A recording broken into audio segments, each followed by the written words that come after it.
Marcus Chen had seen many strange things during his 15 years farming on Kepler 442b, but nothing had prepared him for the crater that had appeared overnight in his eastern wheat field. The impact site was massive, easily 50 meters across, with crystalline fragments scattered throughout the surrounding crops like fallen stars. Steam rose from the center, carrying an otherworldly metallic scent that made his farming equipment sensors go haywire. He approached cautiously, his weathered hands gripping the plasma cutter he typically used for harvesting tough grain stalks. The morning sun cast long shadows across the devastated field, and Marcus couldn't help but calculate the lost revenue. 3 hectares of premium grain, destroyed just weeks before harvest. His insurance would never cover alien impact damage. The creature at the crater's center defied every category Marcus knew. It was enormous, easily the size of his harvesting mech, with scales that shifted between deep purple and midnight black. Its form was serpentine yet possessed 6 limbs that ended in claws capable of rending steel. Massive wings, torn and bleeding, stretched partially over its coiled body. The head was distinctly draconic, with intelligent amber eyes that tracked Marcus's approach with predatory focus. Most unsettling was the voice that suddenly filled his mind, bypassing his ears entirely. Human, the telepathic communication carried undertones of pain and barely contained rage. You stand before Zephyros, third son of the stellar dominion, heir to 7 star systems and devourer of lesser species. I demand tribute. Bring me your finest livestock, your most precious metals, and perhaps I will grant you the mercy of a quick death when I recover my strength. Marcus stopped walking and tilted his head, studying the magnificent creature with the same analytical gaze he used when examining crop disease.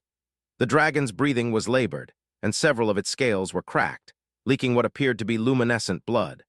One wing hung at an unnatural angle, and Marcus could see exposed bone through a gash in its shoulder. "Well," Marcus said aloud, knowing somehow that the creature could understand him, "you're definitely hurt pretty bad. That wing's going to need medical attention, and you've lost a lot of blood."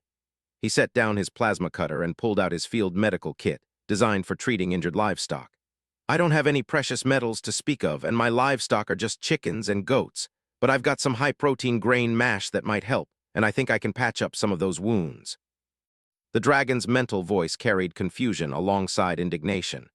"You dare ignore my demands? I am Zephyros the Magnificent. Worlds have burned at my displeasure." Marcus was already walking back toward his homestead, calling over his shoulder. "Yeah, I heard you the first time, but right now you're Zephyros the Injured and you're bleeding all over my field. I'll be back in a few minutes with supplies. Try not to move that wing too much." 20 minutes later, Marcus returned with his utility vehicle loaded with medical supplies, high-energy grain supplements, and a portable water pump. The dragon had not moved, though its amber eyes tracked every step of Marcus's approach with what could only be described as bewilderment. "I have lived for 3,000 of your years." Zephyros's mental voice was quieter now, almost contemplative. "I have conquered civilizations and commanded fleets across 17 galaxies. Never has a lesser being simply ignored my threats." Marcus began unloading his supplies, speaking in the calm tone he used with frightened animals. "Threats are usually born from fear or pain. You're obviously in pain and probably scared too, being hurt and alone on an unfamiliar world. Makes sense you'd try to establish dominance first thing." Scared, the telepathic response carried genuine shock. "I am a star dragon. We are the apex predators of the cosmos." "Maybe so," Marcus agreed, pulling out a spray bottle filled with antiseptic. "But apex predators can still get hurt, and they still need help sometimes. This is going to sting a bit." He began cleaning the largest wound on Zephyros's shoulder, and the dragon's entire body tensed. But instead of lashing out, Zephyros remained still, his mental voice uncertain. "Why do you show kindness to one who threatened you? Your species should cower before my might." Marcus paused in his work, considering the question seriously. "I grew up on a farming world, lost my parents when I was 12, raised by my grandmother. She always said that everything living deserves care when it's hurt, regardless of what it might do when it's healthy. Besides," he resumed, cleaning the wound, "you haven't actually hurt anyone yet, just made threats while bleeding in my field. I could kill you with a thought." "Maybe, but you haven't." Marcus moved to examine the broken wing, his touch gentle but confident. "And I'm guessing that if you could have left here under your own power, you would have, which means you need help whether you want to admit it or not." For the first time in 3 millennia, Zephyros found himself genuinely speechless. This human, this insignificant farmer on a backwater agricultural world, was treating him not as a cosmic threat or a divine being to be worshipped, but simply as an injured creature in need of care. Marcus worked methodically, cleaning wounds, applying antiseptic, and carefully splinting the broken wing with materials designed for large farm equipment. He explained each step as he worked, the same way he talked to his animals when treating their injuries. The wings got a clean break in 2 places. Should heal fine with proper care and rest. You'll need to keep it immobilized for at least a few weeks. These deep lacerations will need daily cleaning to prevent infection. I don't know dragon physiology, but the wounds remind me of what I see when my livestock tangle with the local predators. You speak as though you have dealt with my kind before. Marcus chuckled. First dragon I've met, but hurt is hurt, and healing follows pretty much the same principles across species. Keep wounds clean, immobilize breaks, provide proper nutrition, and give the body time to repair itself. He had finished the immediate medical care and was now mixing a grain mash rich in proteins and minerals. The smell was hearty and appealing, designed to encourage rapid healing in injured animals. I cannot accept charity from a lower life form, Zephyros protested, but his mental voice lacked conviction. The grain mash smelled unlike anything he had encountered, and his body's needs were becoming impossible to ignore. It's not charity, Marcus replied, setting the feeding trough within easy reach of the dragon's head. It's neighborly. You're hurt, you're on my land, and I've got the means to help. Pretty simple equation. Zephyros stared at the offered food, his pride warring with necessity. The farmer had already demonstrated more kindness than most galactic civilizations had shown when he was healthy and powerful. The grain mixture contained nutrients his draconic metabolism desperately needed, and the human's gentle competence in treating his injuries had been genuinely impressive. Slowly, almost experimentally, Zephyros extended his head and took a small bite of the grain mash. The flavor was complex, satisfying in ways he hadn't expected.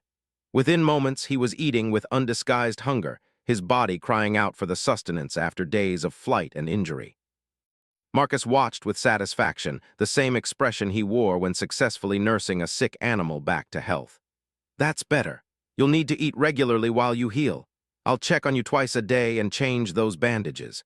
The rain shelter over there will keep you dry if the weather turns. I do not understand you, Marcus Chen, Zephyros said, having pulled the farmer's name from his surface thoughts.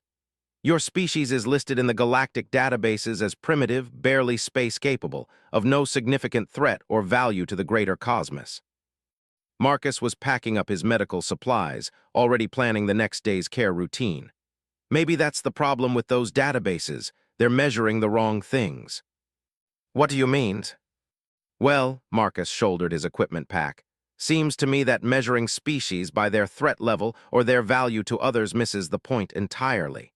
The question isn't what someone can do to you or for you. It's what they choose to do when they have the opportunity.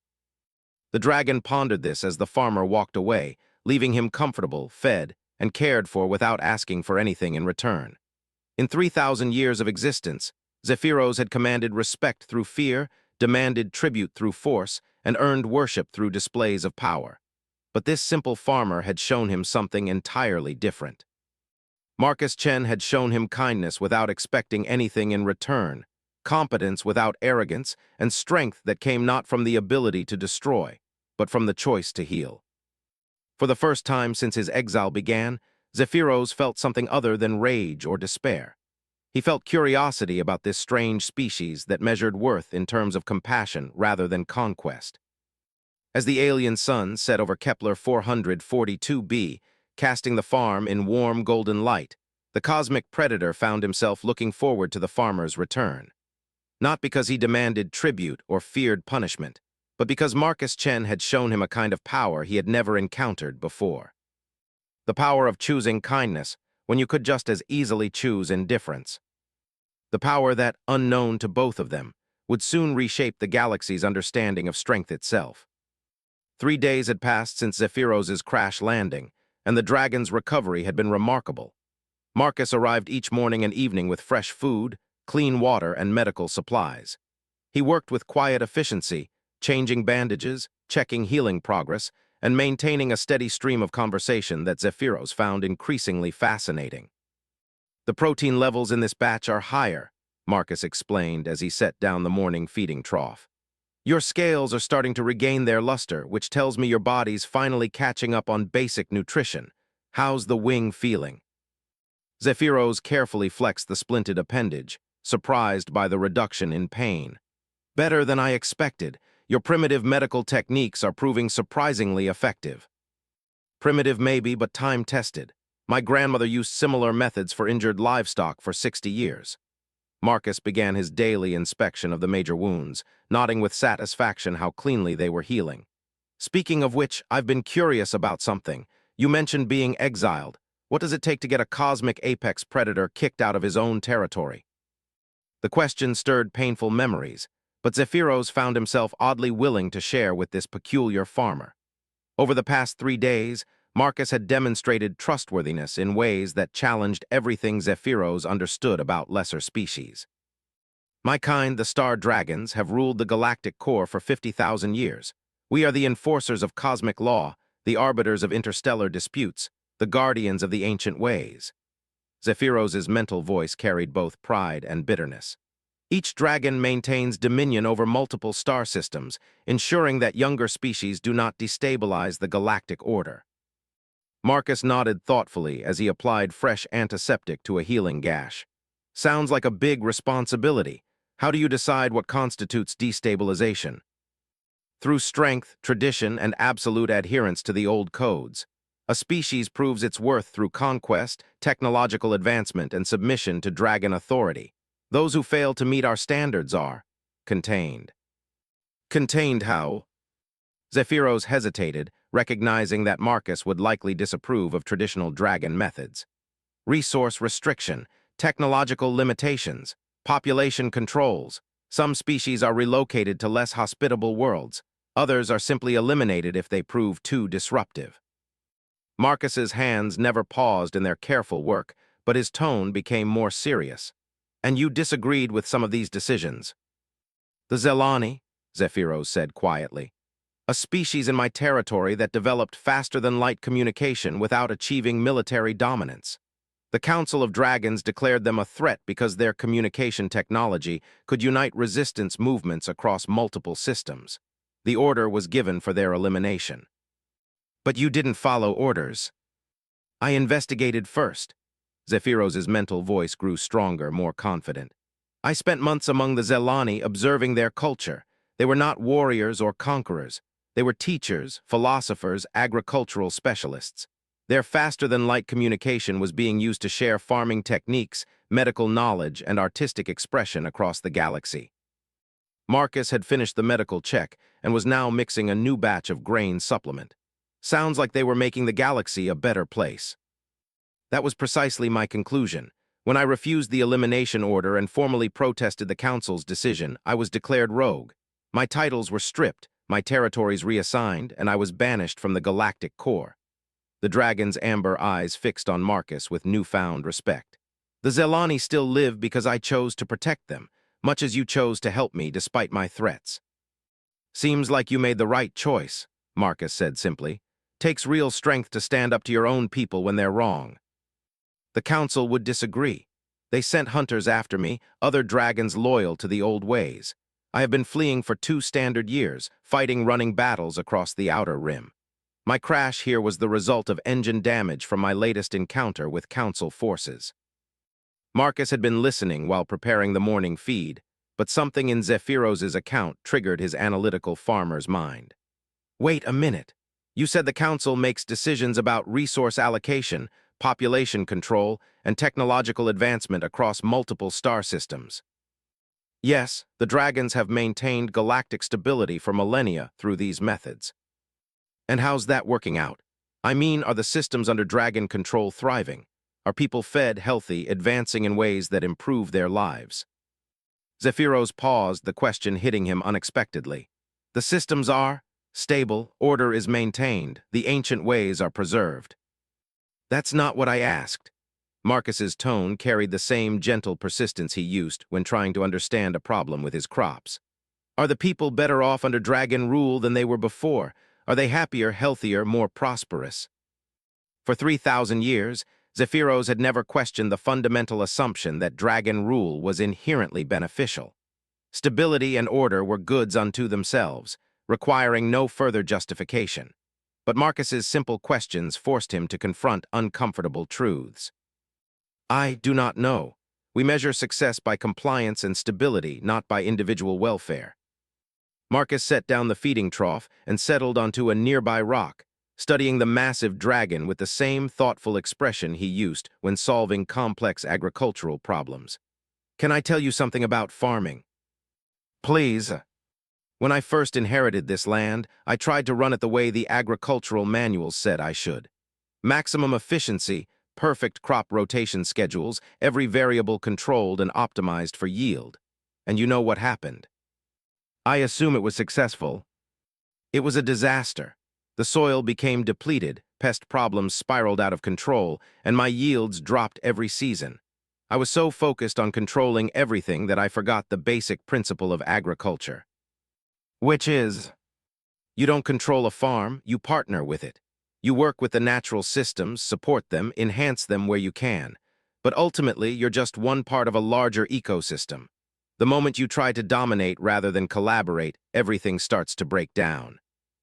Zephyros considered this analogy, seeing uncomfortable parallels to dragon governance. You believe the council has been trying to dominate rather than collaborate. I think maybe your people got so focused on maintaining order that they forgot to ask whether that order was actually serving anyone. Kind of like a farmer who gets so obsessed with neat rows that he forgets to check whether the crops are actually healthy. The dragon was quiet for a long moment, processing implications that challenged 50,000 years of his species' fundamental beliefs.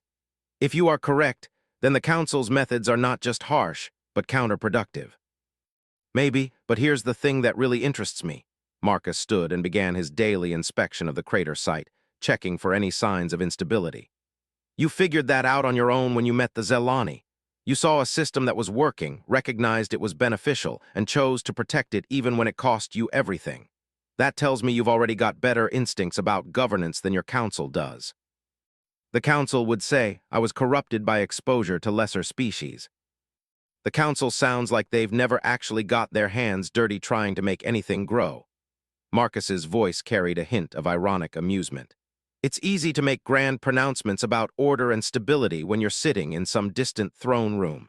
Much harder when you're down in the field dealing with actual problems. Zephyros found himself laughing, a sound like distant thunder that resonated through his chest. Marcus Chen, you have just described galactic governance with more clarity than 3 millennia of council debates. Well, governance is just large-scale resource management when you get down to it, and the first rule of resource management is that you can't manage what you don't understand. Marcus had finished his inspection and was gathering his tools. The question is, what are you going to do with what you've learned? What do you mean? You've seen both ways now. The Council's way of ruling through dominance, and the Zelani's way of building through cooperation. You've experienced what it's like to be cared for without conditions, to be helped without being controlled. So what kind of dragon do you want to be when you recover? The question hung in the air like a challenge and an invitation. Zephyros had spent 2 years as a fugitive, focused entirely on survival and evasion. But Marcus's simple question forced him to think beyond mere escape. I want to be the kind of dragon who protects species like the Zelani, he said slowly. Who builds rather than merely maintains, who serves the galaxy rather than ruling it. That's going to put you at odds with the Council. It already has, but perhaps it is time to stop running and start fighting back. Not with claws and fire, but with something the Council has forgotten how to counter. What's that? Truth, compassion, the kind of strength you have shown me. Zephyros raised his great head, amber eyes bright with newfound purpose. Marcus Chen, would you be willing to teach me more about partnership rather than dominance, about building systems that serve rather than control? Marcus smiled, the expression transforming his weathered features. I'd be honored to, Zephyros, but you should know that this kind of learning goes both ways. I've never had the chance to understand how galactic-scale systems work. Might be we can teach each other a few things. As the morning progressed into afternoon, Farmer and Dragon began the first of many long conversations about governance, cooperation, and the radical notion that true strength might come not from the power to control others, but from the wisdom to serve them. Neither realized that their partnership was about to face its first major test, as Council Hunter ships had finally detected Zephyros's energy signature and were already entering the Kepler system. The proximity alarms on Marcus's farming equipment began screaming at precisely 3:47 hours. He bolted upright in his bed, instantly alert with the reflexes of someone who had lived through equipment failures that could cost entire seasons. But these weren't equipment alarms. These were the early warning sensors he'd installed after too many nights worrying about raiders from the outer settlements. Something big was descending through Kepler 442b's atmosphere. Marcus threw on his work clothes and rushed outside, his portable scanner confirming what he already feared. 3 massive energy signatures, far larger than any human vessel, were approaching his farm's coordinates at impossible speeds. "Zephyros," he called out as he reached the crater site. The dragon was already awake, his massive head raised and amber eyes fixed on the descending lights visible against the pre-dawn sky.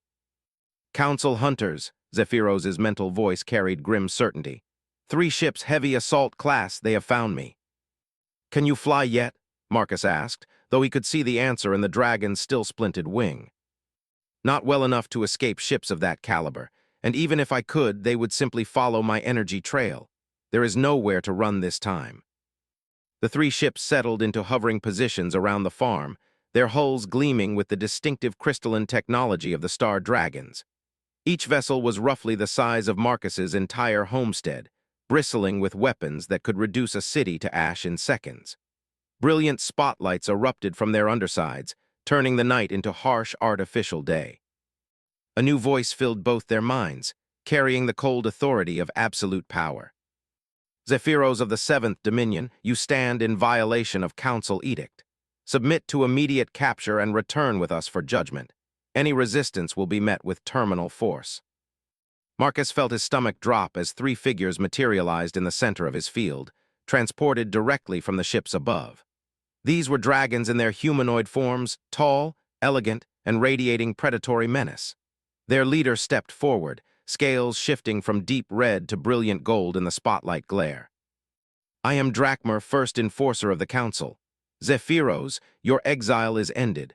You will return to face trial for your crimes against galactic stability." "And what of the human?" Zephyros asked, struggling to his feet despite his injuries. Drachmer's gaze fell on Marcus with casual dismissal. "The primitive will be eliminated. Exposure to a rogue dragon is a contamination risk. Standard protocol." "He is under my protection," Zephyros declared, positioning his massive bulk between Marcus and the enforcers.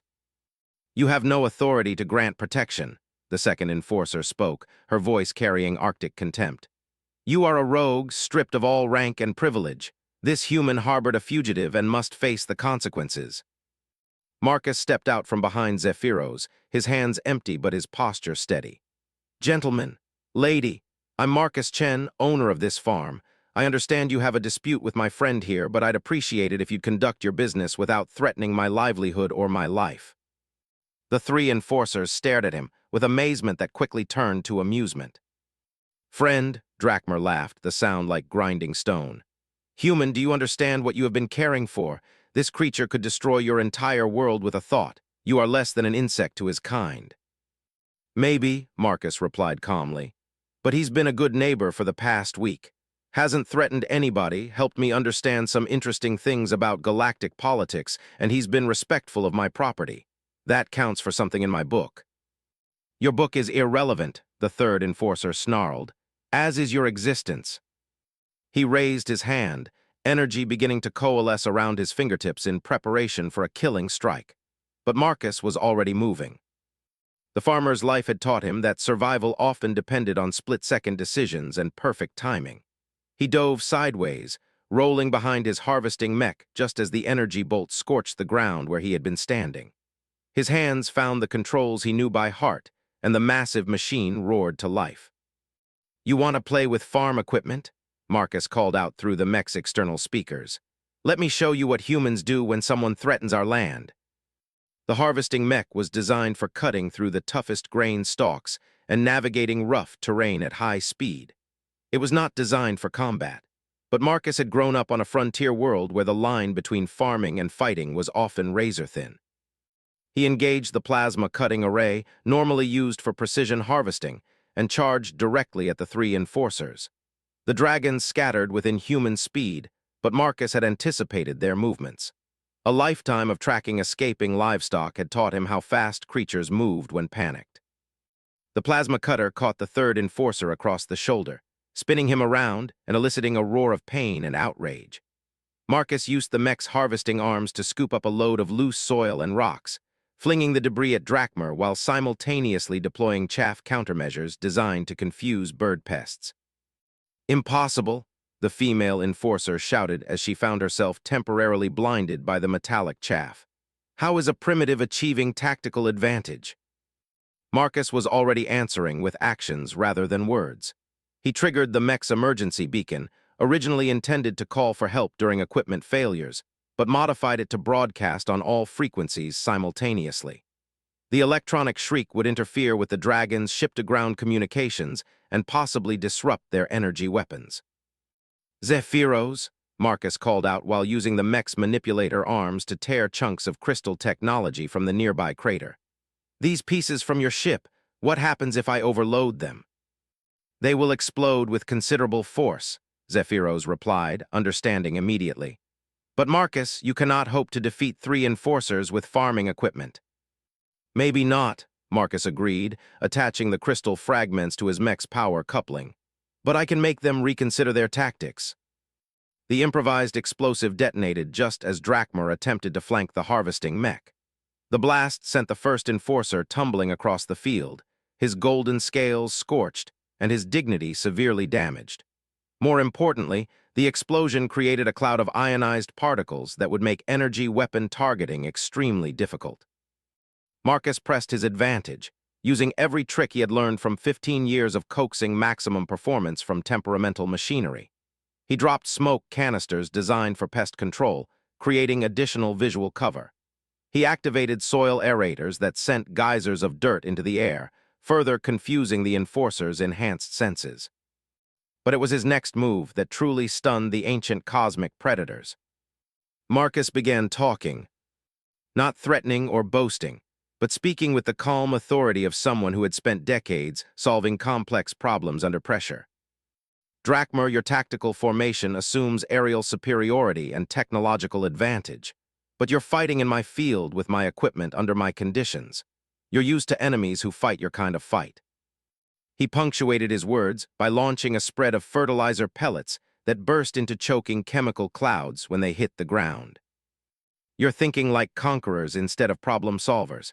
You see obstacles to be destroyed rather than challenges to be understood." The female enforcer attempted to rush his position, but Marcus had anticipated this. He triggered the emergency irrigation system, turning the ground beneath her feet into slick mud that sent her sliding into a drainage ditch. "The thing is," Marcus continued, using the mech's cutting beam to slice through the crystalline communication array that one of the ships had lowered, "I've been learning about cooperation from your friend Zephyros, and he's been learning about practical problem-solving from me. Turns out that combination is pretty effective." Drachmer hauled himself upright, his golden scales now dulled with dirt and his expression murderous. "Enough! I will tear you apart myself." "Probably," Marcus agreed, "but not before I demonstrate something you people seem to have forgotten." The farmer activated every system on his mech simultaneously: lights, sirens, cutting beams, soil processors, irrigation pumps, creating a cacophony of industrial noise that made coordination impossible. Then he did something that shocked even Zephyros. He opened a direct communication channel to the hovering ships. "This is Marcus Chen, legal owner of this agricultural territory under Kepler colonial authority. I am declaring this farm a neutral zone under colonial protection statutes. Your forces have initiated hostile action against a registered agricultural facility without proper jurisdiction. I am formally requesting immediate withdrawal and diplomatic resolution of this matter." The silence that followed was deafening. "The human knows galactic law," the third enforcer gasped. "More than that," Zephyros said, his mental voice carrying profound admiration. He understands the Council's greatest weakness. They respect legal precedent above all else, and colonial protection statutes supersede enforcement authority in cases of disputed jurisdiction. Drakmer's expression shifted from rage to calculation. The statutes do not apply to dragon matters. Actually, Marcus replied, his voice steady despite the massive beings who could kill him with a thought. They apply to any action taken on colonial soil against colonial citizens, which I am. And since Zephyros hasn't actually committed any crimes on colonial territory and has been following my guidance regarding local law, he's currently under colonial protection. The first enforcer found himself in an impossible position. The legal precedent was clear. The human had demonstrated both tactical competence and legal knowledge, and forcing the issue would create exactly the kind of galactic incident that the Council sought to avoid. But more than that, Marcus Chen had accomplished something unprecedented in 50,000 years of dragon history. He had forced cosmic apex predators to reconsider their approach not through superior firepower or advanced technology, but through intelligence, preparation, and an absolute refusal to be intimidated. "This is not over," Drakmer declared, but his words carried more frustration than threat. "The Council will hear of this." "I hope so," Marcus replied calmly. "They might learn something useful." As the three enforcers retreated to their ships, leaving only scorched earth and damaged pride behind, Zephyros stared at his human friend with something approaching awe. "Marcus Chen," the dragon said quietly, "I believe you may have just changed the course of galactic history." Marcus powered down his mech and climbed out, already mentally calculating the cost of repairs and cleanup. "Maybe, but right now I've got crops to tend and a friend to finish healing. The galaxy can wait until after harvest season." 2 weeks after the Enforcer encounter, Marcus's farm had become the most unlikely diplomatic center in galactic history. The initial confrontation had sent shockwaves through the council chambers, but rather than launching a massive retaliatory strike, something unprecedented happened. They requested a formal meeting. "I still cannot believe they actually accepted your invitation," Zephyros mused as he watched Marcus prepare the main barn for what would soon host representatives from 17 different star systems. The dragon's wing had healed remarkably well, though he chose to remain in his humanoid form for the upcoming negotiations. "It's not that surprising," Marcus replied, while arranging chairs around tables made from repurposed equipment crates. "Your friend Drakmer went back and reported that a human farmer had not only outmaneuvered 3 enforcers, but done it while citing galactic law. That's the kind of thing that makes bureaucrats very, very nervous." The past 2 weeks had been busy. Word of the confrontation had spread through underground networks that Zephyros had thought were completely secure. Species that had been quietly resisting dragon authority for centuries suddenly had hope. A human had stood up to the Council's enforcers and won. More importantly, he had won using law, intelligence, and strategic thinking rather than brute force. "The delegate list keeps growing," Marcus observed, scanning his datapad. "Started with 3 council members wanting to assess the situation. Now we've got observers from the Zelani, the Merchants Guild, the Outer Rim Agricultural Collective, and at least a dozen species I can't even pronounce. Many of them are species the Council has been considering for containment," Zephyros explained. "Your demonstration proved that dragon authority is not absolute. They want to understand how that is possible." Marcus nodded while making final adjustments to the seating arrangement. "And what about you? You've been awfully quiet about what you want to get out of this meeting." Zephyros was silent for a moment, considering his answer carefully. "For 3,000 years, I believed the Council's way was the only way to maintain galactic stability. Even when I disagreed with specific decisions, I never questioned the fundamental system. But watching you work, learning about cooperative resource management, seeing how much you accomplish through partnership rather than dominance, I believe it is time to propose an alternative." "Which is?" "A new approach to galactic governance, one based on the principles you have shown me. Cooperation instead of coercion, support instead of control, building systems that serve all species rather than maintaining systems that benefit only dragons." Marcus paused in his preparations, studying his massive friend with the analytical gaze that had served him so well in farming. That's going to be a hard sell to people who have built their entire civilization around being apex predators. Perhaps, but I have been researching galactic history during my recovery. The Council's records are extensive, and they paint a troubling picture. How so? Zephyros gestured, and holographic displays filled the barn with charts, graphs, and statistical models that made Marcus whistle in appreciation. Agricultural productivity across dragon-controlled systems has declined by 30% over the past millennium. Technological advancement has stagnated in all but military applications. Interspecies cooperation has decreased dramatically, replaced by fear-based compliance. Marcus studied the data with the keen interest of someone who understood resource management at a fundamental level. These numbers suggest that dragon rule isn't just harsh, it's economically inefficient. Precisely. And here, Zephyros highlighted another series of charts, are productivity figures from systems where dragons have maintained a lighter touch. The Zelani territories, some free trade zones, areas where local governance has been permitted to develop organically. The contrast was stark. Systems with greater autonomy showed higher productivity, better resource distribution, increased innovation, and notably higher citizen satisfaction indices. So you're not just talking about moral arguments, Marcus realized. You're talking about demonstrating that cooperation actually works better than domination. I am talking about proving that your way of thinking is not just more ethical, but more effective. That the principles you apply to farming, working with natural systems rather than against them, apply to governing star systems as well. Before Marcus could respond, proximity alarms announced the arrival of the first diplomatic vessels. Over the next hour, his remote farm was transformed into a gathering point for some of the most powerful beings in the galaxy. The Council delegation arrived first, 3 massive ships that settled onto his fields with obvious displays of technological superiority. Drakmar emerged in his humanoid form, flanked by 2 other enforcers that Marcus didn't recognize.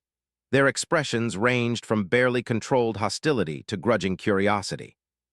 The Zelani delegation was next, their ships smaller but elegant, with organic curves that suggested growth rather than construction. Their representatives moved with the fluid grace of beings who had evolved in low gravity, their large eyes taking in every detail of the farm with obvious appreciation.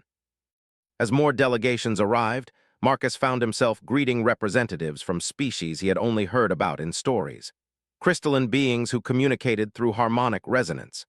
Gaseous entities contained in specialized environmental suits. Ancient mechanical consciousnesses whose ships hummed with barely contained energy. "This is unprecedented," murmured the lead Zelani delegate, whose name translated roughly to harmony of growing things. Never has such a diverse group gathered in neutral territory to discuss dragon authority. "It's about time," replied a representative from the Merchants Guild, his multi-armed form allowing him to manipulate several data tablets simultaneously. "The current system is strangling interstellar commerce." Marcus had positioned himself at the head of the main table, with Zephyros at his right side. The symbolism was intentional human and dragon in partnership, rather than dragon dominance with human subservience. "Thank you all for coming," Marcus began, his voice carrying the steady authority of someone comfortable managing complex situations. "I know this is an unusual setting for diplomatic talks, but sometimes unusual situations require unusual approaches." Drakmar leaned forward, his golden scales shifting to a more aggressive hue. "Human, you may have legal standing to call this meeting, but you have no authority to dictate galactic policy. The Council has maintained stability for 50,000 years. "And I've maintained this farm for 15 years, Marcus replied calmly. "So I understand something about long-term resource management, which is what we're really talking about here, how to manage galactic resources in a way that benefits everyone." He gestured to Zephyros, who activated the holographic displays they had prepared. "These are productivity statistics from across Council-controlled space," Marcus continued. "What they show is a pattern of declining efficiency, reduced innovation, and increasing instability. Your current system isn't maintaining prosperity, it's gradually undermining it." The data was compelling, but it was Marcus's next statement that truly shocked the assembled delegates. "Zephyros and I have developed a proposal for a new approach to galactic governance, one that treats species as partners in a shared ecosystem rather than as subjects to be controlled. Impossible, declared the second council enforcer. Lesser species cannot be trusted with self-governance. They lack the wisdom and perspective necessary for galactic-scale decisions. With respect, interjected Harmony of Growing Things, the Zelani have been managing complex interstellar agricultural networks for 3,000 years. Our systems feed 47 different species across 12 star systems. We have considerable experience with large-scale resource coordination. And the Merchants Guild has been facilitating interspecies trade for even longer, added the multi-armed representative. We understand economic cooperation across cultural boundaries that dragons have never even attempted to bridge. Marcus watched the exchange with satisfaction. The delegates were beginning to engage with the core issue rather than simply deferring to dragon authority. The point, he continued, is that every species here has expertise that contributes to galactic stability, but the current system prevents that expertise from being shared effectively. You're running the galaxy like a command and control operation when what you really need is a cooperative network. And what exactly are you proposing? Drachmer's voice carried dangerous skepticism. Zephyros stood, his massive form commanding attention even in humanoid shape. A new galactic structure. The Council maintains authority over inter-system disputes and cosmic-scale threats, but individual systems gain autonomy over internal governance, resource management, and cultural development. Species with specialized knowledge become partners in galactic administration rather than subjects of it. A federation rather than an empire, Marcus added, with dragons serving as coordinators and protectors rather than rulers and enforcers. The silence that followed was profound. For 50,000 years, galactic civilization had operated under the assumption that only dragons possessed the wisdom and power necessary for large-scale governance. The idea that other species might contribute meaningfully to galactic administration was revolutionary. "This is madness," whispered the third council enforcer. "Dragons have maintained order precisely because we stand above the petty conflicts and limitations of lesser species. Equality would mean chaos." "Would it?" asked Harmony of Growing Things. "Our networks already demonstrate successful cooperation between species with vastly different needs and capabilities. The chaos comes from trying to impose uniform solutions on diverse problems."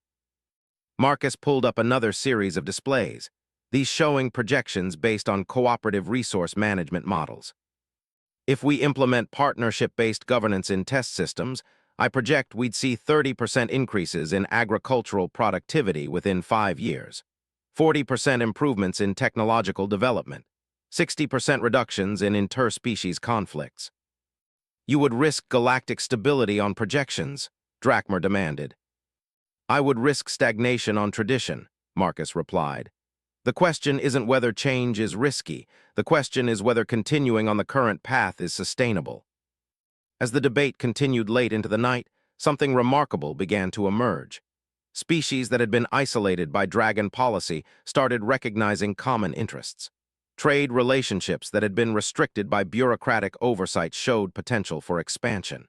Technologies that had been contained within single systems revealed applications that could benefit the entire galaxy. And at the center of it all, a human farmer and a rogue dragon demonstrated that cooperation between supposed apex predators and lesser species was not only possible, but profitable. The meeting ended without immediate resolution, but with something far more valuable, a commitment to test Marcus and Zephyros's proposals in 3 volunteer systems. If the partnership model proved successful, it would be expanded. If it failed, traditional dragon authority would be maintained. As the delegations departed, Drachmer approached Marcus with an expression that mixed respect with deep uncertainty. "Human, you have set forces in motion that will reshape the galaxy. I hope you understand the magnitude of what you have begun." Marcus looked out over his fields, calculating the work that tomorrow would bring. "All I understand is that when you find a better way to do something, you'd be foolish not to try it. Everything else is just details." But as he watched the ships disappear into the night sky, Marcus knew that the real test was just beginning. They had convinced the galaxy to try a new approach. Now they had to prove it would work. 18 months after the historic meeting in Marcus's barn, the Kepler system had become the unofficial capital of what galactic media were calling the Cooperative Revolution. The 3 test systems had exceeded every projected outcome, but more importantly, they had attracted volunteers. 17 additional star systems had formally requested conversion to the partnership governance model. Marcus stood on the observation deck of the newly constructed Galactic Agricultural Institute, watching ships from dozens of species dock at the orbital facility. What had started as a simple farming operation had evolved into the galaxy's primary center for cooperative resource management education. The Antarian delegation just arrived, Zephyros announced, joining Marcus at the viewing port. The Dragon had recently been elected as the first non-council representative to the Galactic Coordination Board, a position that didn't exist until Marcus had suggested they needed someone to facilitate interspecies cooperation.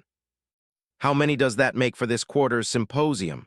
Marcus asked, reviewing the schedule on his datapad. 143 species, representing over 400 systems.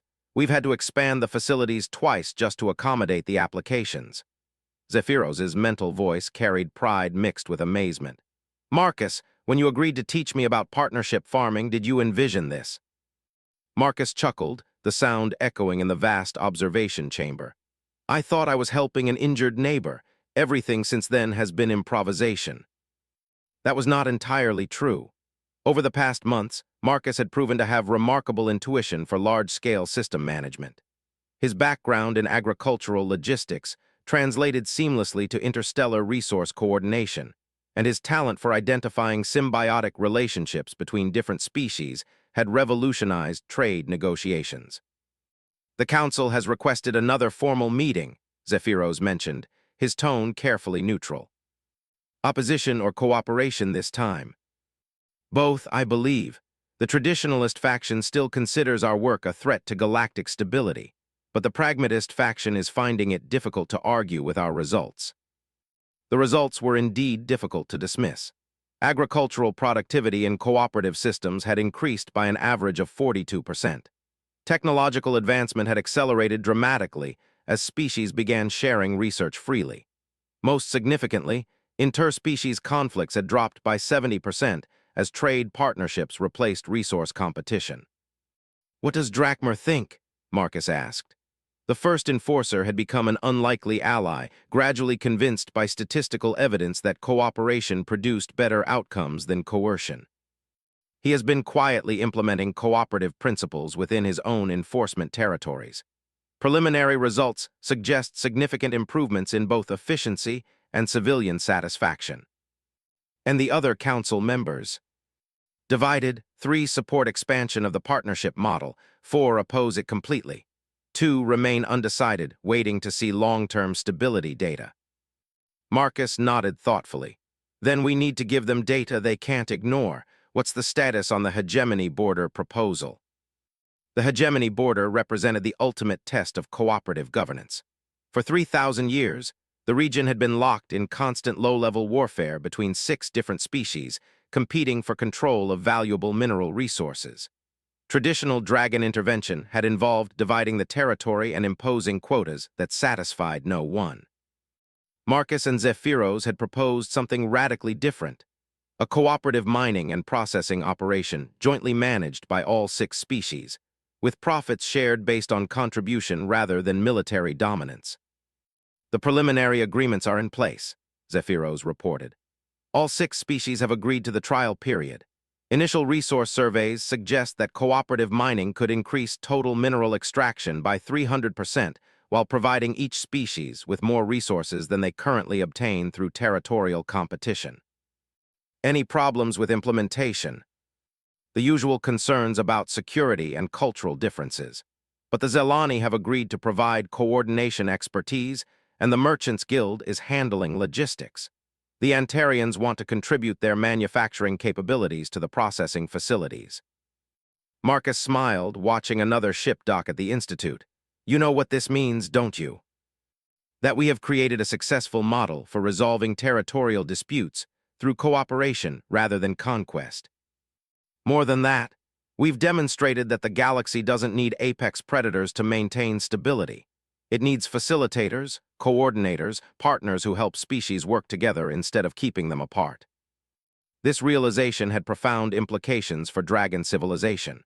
For 50,000 years, their entire culture had been built around the assumption that they were inherently superior, naturally destined to rule lesser species.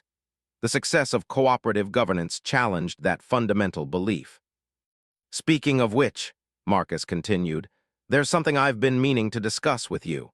The Institute has received a formal request from the Galactic Education Consortium. They want to establish a permanent campus here for training interspecies diplomats and resource managers. That would make this system the de facto center of galactic education, Zephyros realized, a position traditionally held by the Dragon homeworld. Exactly, and they've specifically requested that you serve as the primary instructor for large-scale system management, while I handle resource optimization and agricultural coordination. Zephyros was quiet for a long moment, processing the implications. Marcus, they are essentially asking us to train the next generation of galactic leadership according to cooperative principles rather than dragon traditions. That's the idea, unless you have objections. Objections?